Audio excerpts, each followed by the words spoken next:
Hello everyone, this is AmberAnkNA here. Welcome to my channel. Well, I play a variety of games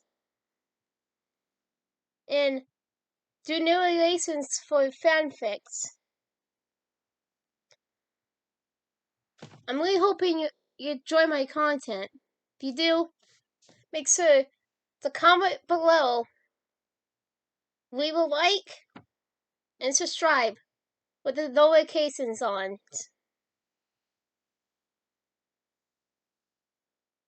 Right, so next time, this is AmberAnkNA. Welcome to my channel. So, hi. The only link left. Chapter 5, Needle in the Hay. The lower virtual area and one down playground was several minutes behind her, and thus quickly sped away on her bike. A focused determination energized the biker, and it reminded her of the way she felt during the multiverse merger. She knew the stakes were even greater than they were then.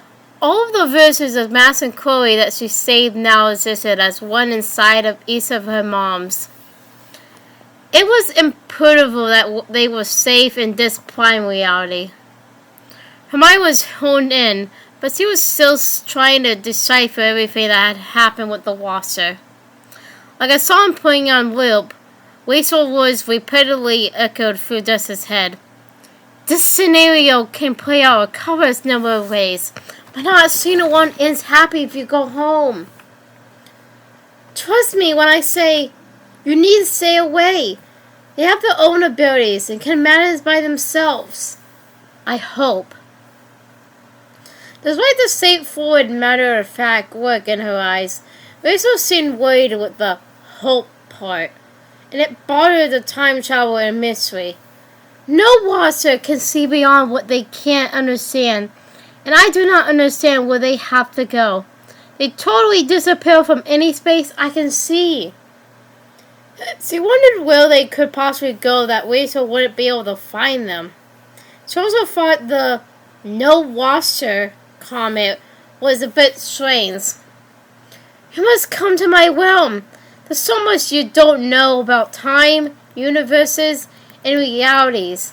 And much as it pains me to say this, we have bigger problems than whether we save your moms' lives or not. I promise to always protect them, and I always try, but this is bigger than anything we faced before. Her moms fully trusted their friend, who just knew ultimately protected them from terrible outcomes in the past. But the bikers still had a sliver of doubt in her mind about Rachel's current intentions. It wasn't that she didn't believe what she was told. She just knew the washer could see possibilities in futures. She thought there was a good chance the words Rachel chose were more to push Jess in a certain direction than anything else. The woman's true agenda is what concerned the girl. Why she needed help in the first place. It didn't sit right in her. Regardless, it didn't sit right in her mind that her mother's safety was a work we put on the back burner.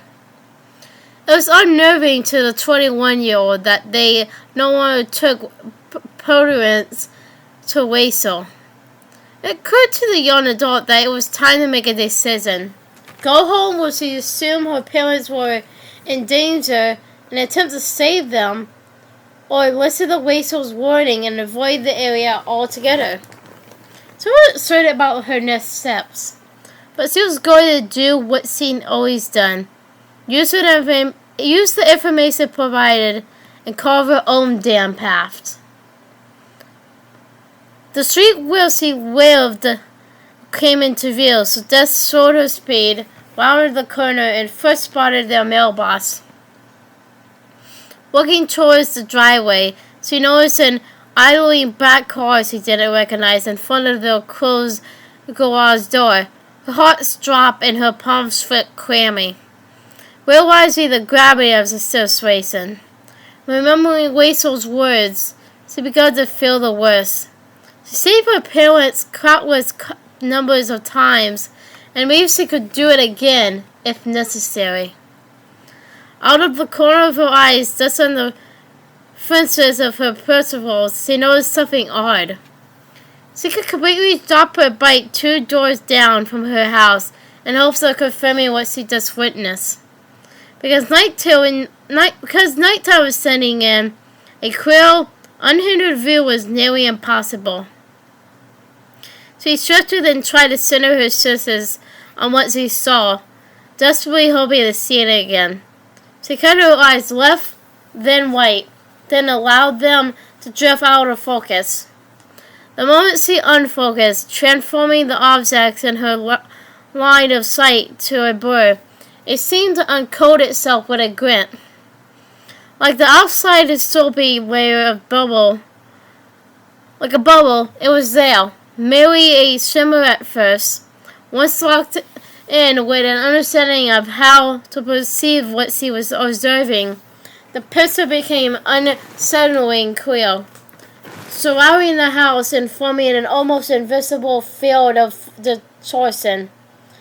A thin dome-like layer encircled the area, from the front porch to the backyard and on both sides. Fuck! What's going on in there? She knew her hushed voice couldn't be heard from her location, but not wanting to whisper and notice, just kept her words to a whisper. Okay, so they inside and some sort of force field is being used. Most likely they're using the device Rachel missing. They ain't looking for me. Maybe to test if I get too close or something. It helped the biker talk out the situation so she could understand what was happening and make a more informed decision. In every reality where she had to save her moms, the Red Streak Bond went through a similar process. Fuck, she whispered again. Knowing what she was about to decide, she had to make many tough choices during the multiverse merger, but none of them involved leaving behind the 2 people she cared about most of all, the ones whose love brought her into the world.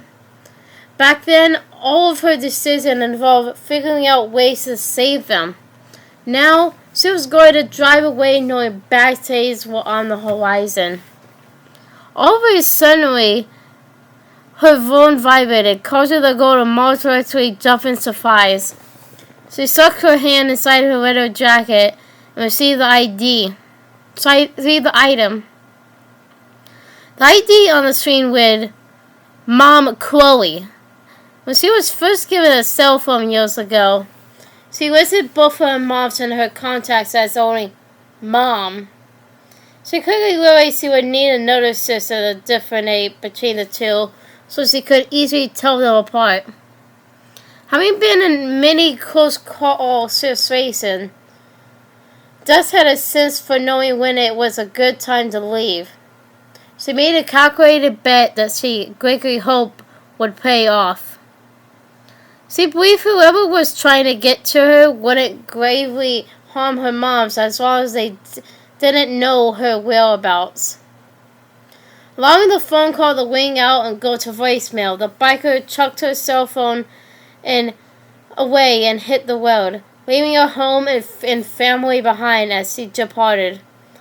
After nearly 10 minutes on the road, Des pulled into a restaurant parking lot about a quarter mile from the interstate. She went inside to use the restroom and sort of gather her thoughts. No other customers were in the building except the Bond biker.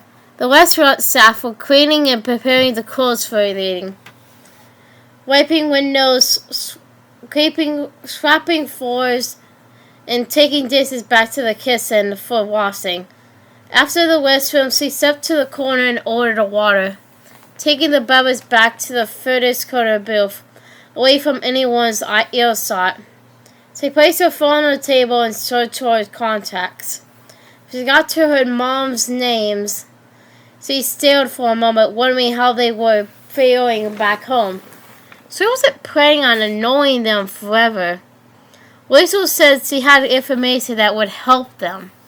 She just needed to put some distance between herself and those that wanted to do her harm.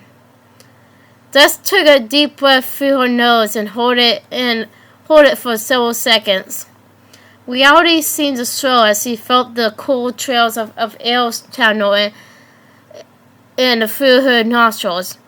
A translucent wave energy trickled through her extremities, sharing her weight in an even, balanced distribution. An airy exhale from her mouth followed, as she felt ready to return the missed call. I'm gonna fuck with them. Thus placed her thumb against a contact labeled Mom Mass, rather than the one who was recalled. It warned several times, then went to voicemail. Beep! You reached Mass within 3. I'm unable to answer your call, so please leave a message. Thank you. I love you, Mass! Beep! This ended the call with a tiny, heartfelt smile, almost giggling at the way her older mom jumped in at the end of the recording and stuck in a few words. A couple of seconds later, her phone was vibrating again. This time, she answered it on the first ring. Hey, Mom? Not quite. A female smoky voice, the serious part. But your mom is in the other room, Destiny. They both are. Who the hell are you? If you even think about hurting them, I swear to God. Don't use the Lord's name in vain, child, the girl demanded. You'll only make me angry. I don't give a fuck if I make you angry. Do you know who I am and what I could do to you? Fury raced through Jess's veins and icy chill sent a shiver down her spine. Of course I know who you are. You're the one I'm going to kill. The just possession of her coney voice and the weight of her terrorizing words gave Jess a start. Despite being livid, a prickly trink of fright caused the bonds ringing to kiss. The stubbornness in the speaker's words set a rippling terror through Jess's body.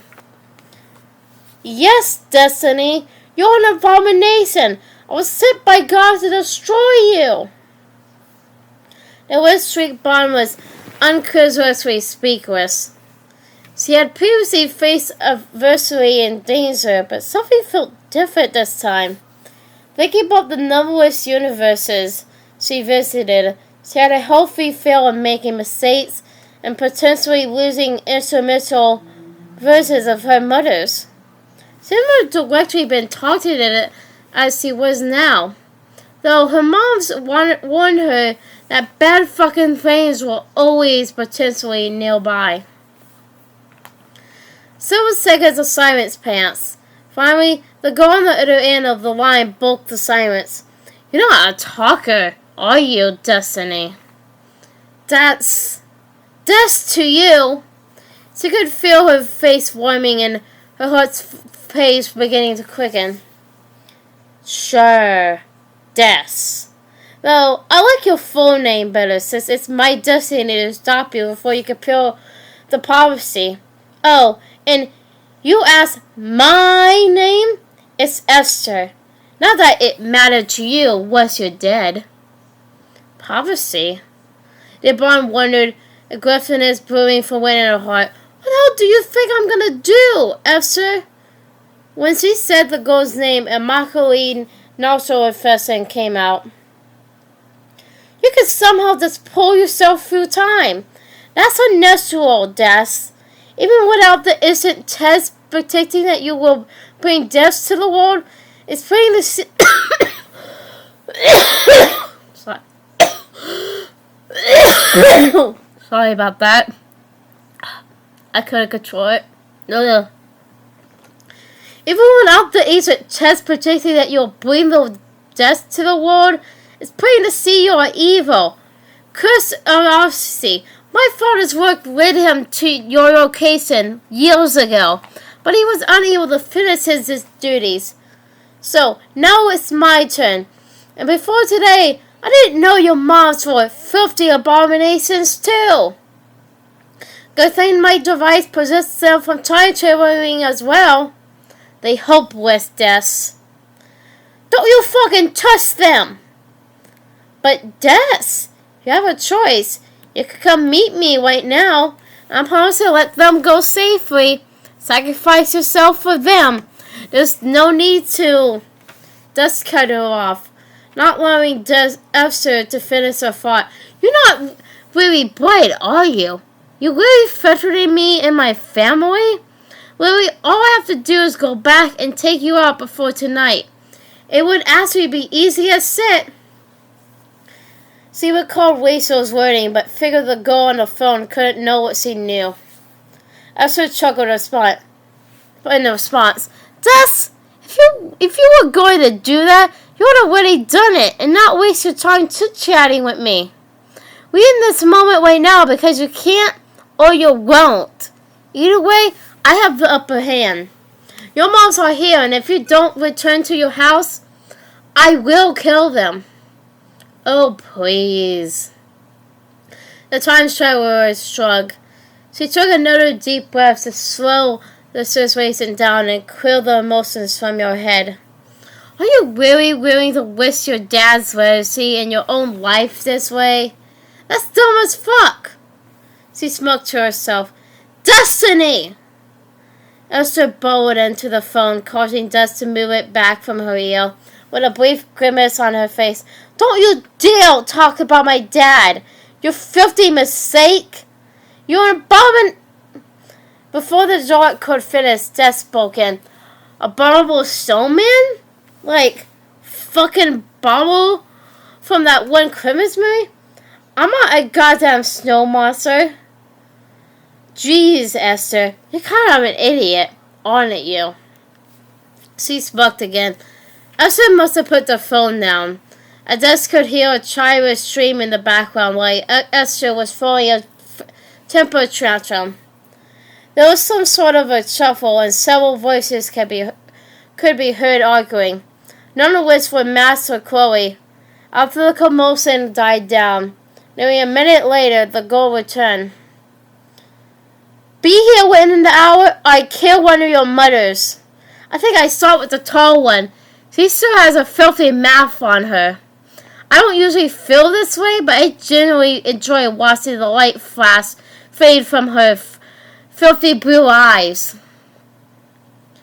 Here's what's gonna happen, Biss. A warning confidence bubbled from within. This was overflowing with renewed valor. Thoughts of her mom's unconditional love filled her heart. This is your moment to decide, not mine. I was warned not to go back and take you out before now, but I don't care anymore. You will let me speak to them now, or I do it. You were warned? What does that mean? Warned by who? You don't even know what you don't know. And the truth is, it's none of your fucking business. Put my mom's on the phone or it's over. Do it now, psycho. There's no need to call names, Des. Your problem is you don't realize you're the villain in this story. You're a monster. And I'm the hero who is fated to stray the beast. She sighed and continued. But fine. You can speak to one of them. That seems like the best approach at this point. Your choice. Who will it be? Her instinct was to speak with Chloe to seize the more in your face talkative of the pair. Her back talk skills might just come in handy in this situation. Then it suddenly dawned on the biker.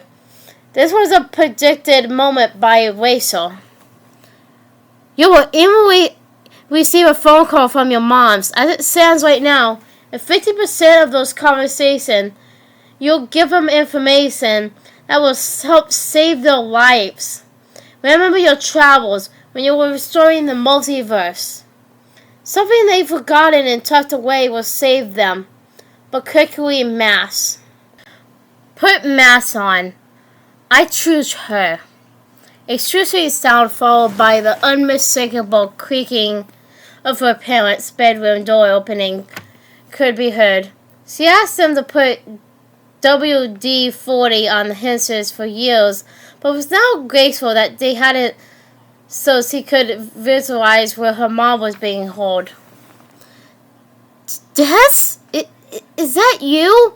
Max's expression seemed softer than usual, even a bit frail. Mom! Fuck! Are you okay? Did they hurt you? She didn't realize her voice was raised until she received multiple grazes from the restaurant staff as they cleaned up around her. Yeah, a little bit, but I'm fine. Your mom is in your room, Des. Talk to me. How are you? How are you feeling? She made the connection that this was the time to help Max remember something she'd forgotten during the merger. The task seemed nearly impossible, though there were so many synthesizers and situation, universes, and timelines. It was similar to searching for a needle in about a million cosmic haystacks. She didn't even know if she could recall the instance Rachel spoke of herself. Many of her own experiences were lost to her, but she knew there wasn't much time to figure it out. Again, she took a deep breath to relax. The processing of everything moving in slow motion helped her search through her memories. Until now, she personally avoided thinking about those moments because, quite frankly, it was painful. Des recognized it wasn't in their best interest to worry about how uncomfortable her recollections were. So she began picking through the first ones that immediately stood out. One time, she literally had to travel to the moon to save them. She remembered being playfully nudged by Chloe. You did great, Des! Without you, I would have had no idea I wouldn't be able to get in by the main hangar. Hell, I have tried and probably wrecked the lander when the doors hadn't opened. Another time, she was forced to defend herself from a pair of predators. In that instant, she tapped into an ultra awesome spirit to save them after the workout at the JoJo. She recalled a different situation in which she saved a visitor Max, who was doped up on painkillers, and Dr. Coldfield Chloe Price at the hospital after Max's gallbladder burst. It was so cute watching Dr. Price be so protective over her patient. She had to convince the woman she was there to help them, and nothing more. Once she had these visits of her moms together in the elevator, it frees them to the merging point. In one of the strangest moments of the entire adventure, she saved 2 versions of Max and one of Chloe from an evil boy named Daniel, who had telekinetic powers. Someone met him in the Pine reality, but she had heard stories about him and his brother from David Madison and Karen Reynolds. She knew he wasn't evil in her universe, but that version of him was awfully terrible. Those verses were all fascinating, nerve-wracking, and exhausting. However, none seemed to stand out in a way that could potentially help Max get the two of them away from Esther. Then, a fleeting memory crashed into her mind so hard she almost fell out of the booth, and she knew without a shadow of doubt it was the one Max needed to remember. I'm PC, Mom. Listen, I need you to summon a version of yourself from the split multiverse. Des spoke quickly and starting to overly pronounce the words she was speaking for clarity. What? Which one? Think about what I'm telling you. Imagine yourself there, and remember, you have to. Okay, I try. So, you had just lost your memory and Mom in the storm wake, and you were on experimental meds after choosing to save Acadia Bay. You had a job in Cali at some online newspaper. I think. Anyway, Mom had gone through some shit and was in the tram on Jeff Row, so they'll be executed pretty quickly.